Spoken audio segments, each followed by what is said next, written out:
एक प्राचीन सभ्यता जो कि टेक्नोलॉजी में बहुत ज्यादा आगे थी और वो पहले के समय पर अर्थ पर ही रहा करती थी। उन्होंने अपने विनाश से पहले अपनी पूरी टेक्नोलॉजी को एक ऐसी जगह पर छुपा दिया था जहाँ पर सिर्फ उनके ही वंश का कोई इस टेक्नोलॉजी को ढूंढ सकता था। पर कुछ समय बाद एक लड़की दुनिया में आती है जो कि उसी वंश से बिलोंग करती थी, जो कि उस टेक्नोलॉजी को ढूंढ सकती थी। और फिर जैसे जैसे दुनिया के लोगों को उस लड़की के बारे में पता चलता है तो वो उसको पकड़ने की कोशिश करने लगते हैं ताकि वो उस लड़की की मदद से उस टेक्नोलॉजी को हासिल कर सके जिसकी मदद से वो पूरी दुनिया पर राज कर सकते थे।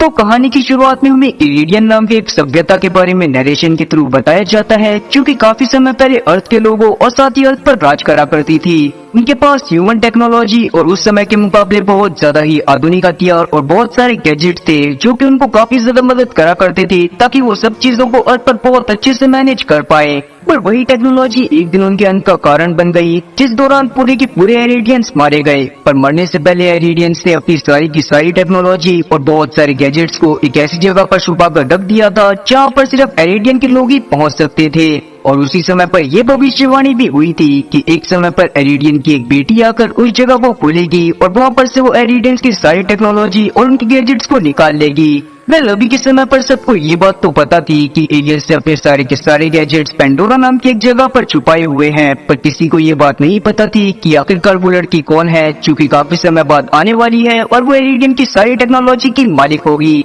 जिसके साथ ही अब सीन वहाँ से स्पेस में उड़ने एक स्पेस क्राफ्ट पर आता है जिसमें एक टीना नाम की लड़की मौजूद थी। वहाँ पर वो काफी ज्यादा परेशान होती है क्योंकि उस स्पेसशिप पर काफी सारे लोगों का हमला हो गया था जो कि टीना को ही पकड़ना चाहते थे। तब टीना उन लोगों से बचती हुई भागने लगती है, पर अचानक से उसका सामना रोलैंड नाम के एक बंदे से होता है जो कि टीना को तो कुछ भी नहीं करता पर उन लोगों को जान से मार देता है जो कि टीना के पीछे लगे हुए थे। फिर बाद में हम लोग रोलैंड की बातों से जान पाते हैं कि असल में रोलैंड वहाँ पर टीना को बचाने के लिए ही आया हुआ था, क्योंकि रोलैंड से ऐसा करने के लिए टीना के पिता ने ही कहा था। अब रोलैंड वहाँ से टीना को उसके पिता के पास लेकर जा ही रहा था कि तभी अचानक से वहाँ पर एक कैदी जो कि स्पेसशिप में ही बंद था वो अपनी जेल को तोड़कर बाहर आ जाता है क्योंकि वो चाहता था कि वो उस जगह से भाग जाए और इसीलिए ही कैद अब वहाँ पर रोलैंड और साथ ही टीना के साथ जाने लगा था। उसी दौरान हम लोग नॉक्स नाम की एक पुलिस ऑफिसर को देख पाते हैं जो कि उस समय की पुलिस ऑफिसर थी और वो उस जगह पर आई हुई थी ताकि वो टीना को पकड़कर अपने साथियों के पास लेकर जा सके।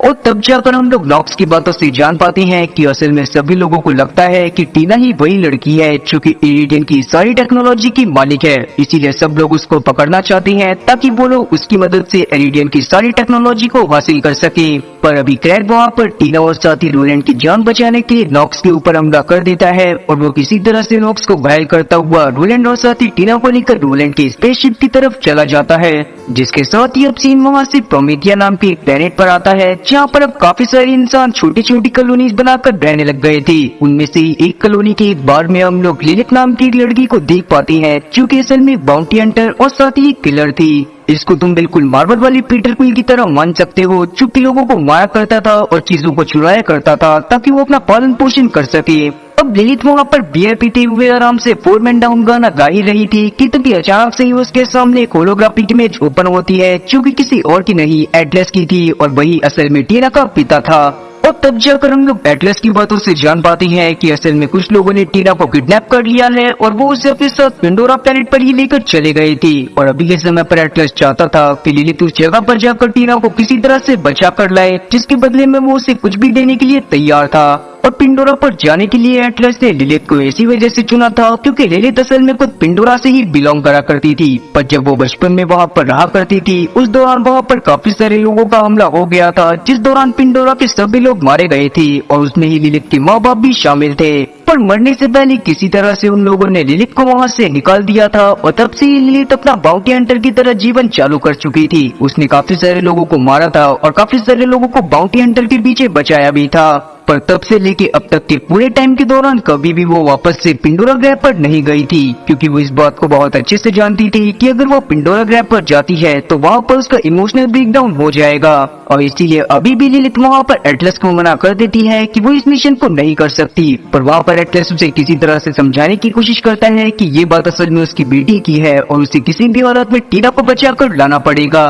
अब क्योंकि बचपन से ही लिलिथ अपने माँ बाप के बिना रही थी और साथ ही वो नहीं चाहती थी कि कोई और बच्चा अपने माँ बाप से दूर हो, इसीलिए वो इस मिशन को करने के लिए मान जाती है और अगले ही दिन पिंडोरा ग्रह पर पहुँच जाती है। अब थोड़ी देर आसपास की जगह को इमोशनली देखने के बाद वो तुरंत ही अपने काम में लग जाती है और आसपास मौजूद लोगों को टीना की फोटो दिखाते हुए टीना के बारे में पूछताछ करना चालू कर देती है। तब शुरुआत में तो वहाँ पर ललित को टीना के बारे में कोई भी जानकारी नहीं मिलती, पर बाद में उसे कुछ लोगों से ये बात पता चलती है कि असल में टीना आज से कुछ समय पहले यहाँ पर आई थी और वो दो लोगों के साथ नॉर्थ की दिशा की तरफ गई थी। अब ये बात जानने के बाद ललित भी वहाँ पर मौजूद क्रीचर्स को देखती हुई नॉर्थ दिशा की तरफ ही जाने लगती है। तब सबसे पहले वो एक बस को पकड़ती है और उसमें बैठने के बाद नॉर्थ दिशा की तरफ बढ़ चलती है। ललित असल में बहुत फेमस बाउंटी हंटर थी और उसके बारे में ज्यादातर लोगों को पता था, इसलिए वहाँ के बस ड्राइवर को लगने लगता है कि शायद ललित वहाँ पर इसी वजह से आई है ताकि वो एलिडियन के खजाने तक पहुँच सके, इसीलिए वो खुशी खुशी उसे उस तरफ लेकर जाने लगता है। पर बाद में जब उसे ललित से इस बात का पता चलता है कि ललित असल में वहाँ पर टीना की तलाश करते हुए आई है, तो न जाने क्यों ड्राइवर बहुत ज्यादा डर जाता है और वो तुरंत ही वहाँ पर ललित को रास्ते में ही उतार कर वहाँ से चला जाता है। जिस जगह पर ललित को उस ड्राइवर ने छोड़ दिया था उस जगह पर दूर दूर तक किसी इंसान का नामो निशान नहीं था, क्योंकि वो पूरी की पूरी जगह एक बियर इलाके में आया करती थी।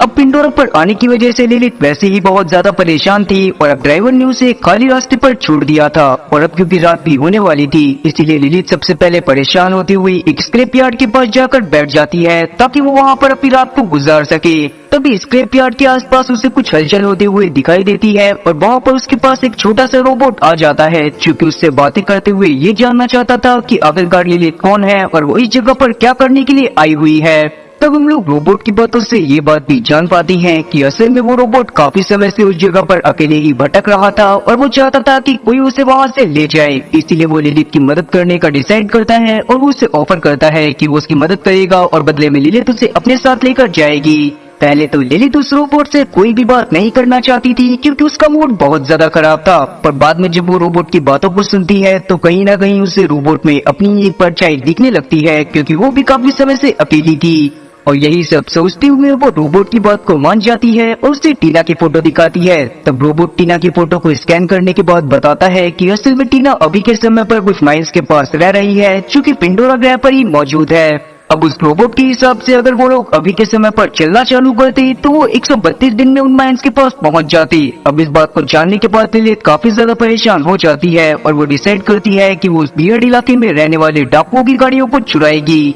और अब बिल्कुल ऐसा ही होता है। हम लोग अगले दिन देखते हैं कि ललित किसी तरह से अपनी स्नाइपर की मदद से कुछ डाकुओं को ढूंढ लेती है जो कि लोगों की स्मगलिंग कर रही थी, और तब वहाँ पर ललित अपनी स्नाइपर की मदद से उन्हें मारती है और उनकी गाड़ी को लेकर आगे के सफर पर निकल जाती है। और अब क्योंकि ललित के पास गाड़ी थी इसलिए वो उसे 132 दिन के सफर को एक ही दिन में किसी तरह से पूरा कर लेती है और उस जगह पर पहुंच जाती है जहाँ पर अभी के समय पर ललित क्रैग और साथी रोलैंड के साथ रह रही थी। पहले तो ललित को उस जगह पर कोई भी दिखाई नहीं देता, पर बाद में जब वो आसपास की जगह को चेक करती है तो उसे इस बात का कंफर्मेशन मिल जाता है कि टीना असल में उसी जगह पर रहती है, पर अभी के समय पर वो बस छुपी हुई है। तब वहाँ पर टीना को ललित अपने बारे में बताती हुई उससे बाहर आने को बोलती है और तब टीना भी बाहर आ जाती है। टीना असल में बहुत ज्यादा जीनियस थी और इसीलिए उसके पास काफी सारे हथियार मौजूद थे जो कि टीना खुद बनाया करती थी। तब ललित वहाँ पर टीना को एटलस के बारे में बताती हुई उसे एटलस के पास चलने के लिए बोलने लगती है, पर बाद में हम लोग टीना की बातों से जान पाते हैं कि असल में एटलस को भी इस बात का पता है कि टीना एक एरिडियन है और एटलस खुद भी टीना का यूज करना चाहता है ताकि वो एरिडियंस की टेक्नोलॉजी को हासिल कर सके। और क्योंकि अब टीना का खुद भी उसी जगह पर मन लगने लग गया था और वो नहीं चाहती थी कि वो शांति भरी जगह से कहीं पर जाए,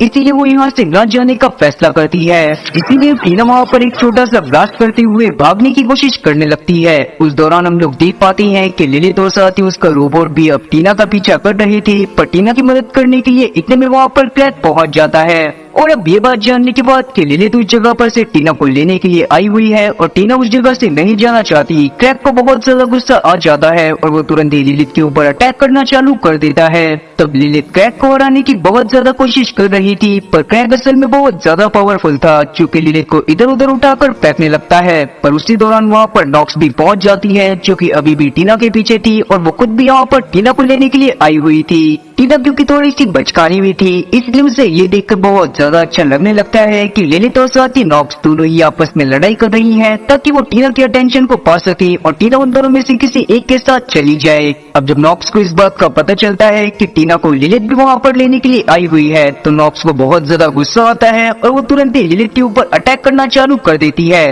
साथ ही वो टीना को भी मारने की कोशिश कर रही थी, पर क्योंकि लिलित का मन बहुत ज्यादा साफ था इसलिए वो किसी तरह से टीना को बचाती है और उसे अपने साथ लेकर भागने लगती है। उसी दौरान वहाँ पर रोलैंड भी अपनी गाड़ी लेकर पहुँच जाता है, क्योंकि उन दोनों को अपनी गाड़ी में बैठा लेता है और साथ ही उसने क्रैक को भी अपनी गाड़ी में बैठा लिया था और अब वो वहाँ से अपनी गाड़ी को भगाते हुए थोड़ा आगे पहुँच गए थे। पर कुछ ही समय में वहाँ पर नॉक्स भी पहुँच जाती है, जो देखने के बाद वहाँ पर रोलैंड अपनी गाड़ी को एक ऐसी जगह पर मोड़ लेता है जिस जगह पर एक बहुत बड़ा मॉन्स्टर रहा करता था। तो नॉक्स तो अपने साथियों के साथ उस जगह पर नहीं जाती, पर हम लोग रोलैंड को देखते हैं चूँकि अपनी गाड़ी को सीधा उस मॉन्स्टर के मुंह में घुसा देता है। पर उसकी गाड़ी में काफी सारे डिफेंस मैकेनिज्म भी लगे हुए थे, चूँकि तुरंत ही उस मॉन्स्टर का पेट अंदर से फाड़ देते हैं, उसके पेट को फाड़ते हुए बाहर निकलते हैं। अब वो लोग किसी तरह से नॉक्स और साथी उस मॉन्स्टर से बचकर आगे की तरफ निकल गए थे, पर अचानक से ही रोलैंड की गाड़ी खराब हो जाती है और उसे सही करने में लग जाता है। अब आगे जब लिलित और टीना आपस में बातें करते हैं तो हम लोग टीना की बातों से जान पाते हैं कि जब से एटलस को इस बात का पता चला है कि टीना के अंदर एरिडियन का खून है, तब से ही वो टीना के पीछे पड़ा हुआ है ताकि वो टीना को पकड़कर किसी तरह से उस तिजोरी को खुलवा ले और एलियन टेक्नोलॉजी का गलत यूज कर सके।